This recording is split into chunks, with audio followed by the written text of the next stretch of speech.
Thank you very much. Mr. Flanagan, please. Mr. Andrea mentioned subsidiarity and the importance of nation states making up their own minds, which I'd agree with, and it would be a fundamental of mine.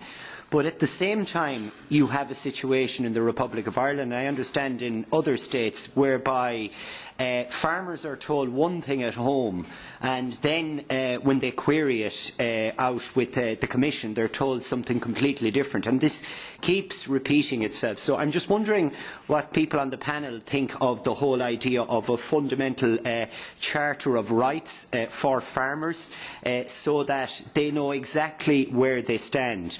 And this is something that would actually benefit the European institutions as well, in that it is constantly used by member states, even though the governments may well be in favour of the European Union, etc. But when they mess it up, they tend to say, well, actually, Europe told us to do it this way. And farmers end up even more confused. So I am just wondering what the top table thinks of the whole idea of a charter of rights at a European level for farmers. Thank you.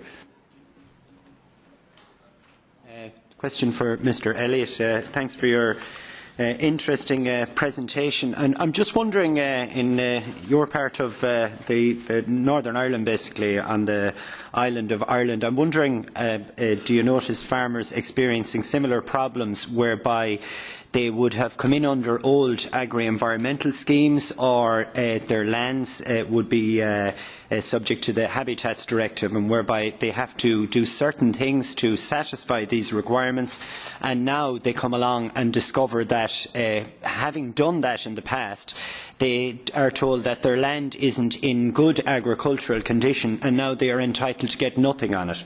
And in a sense, it's like as if they had been trained up to do one thing, to be a shot putter, and then they arrive at the games and they're told they have to be a sprinter. I'm just wondering, is there similar problems in your neck of the woods, because it's causing problems where I come from? I'll give you a quick answer to that. The answer is yes. There are farmers who are encountering that problem, and sometimes in the paying agencies we like to have a go at the Commission, but actually there are a number of bureaucracies involved in the delivery of the Common Agricultural Policy, and it's how those bureaucracies rub up against each other that creates many of the problems.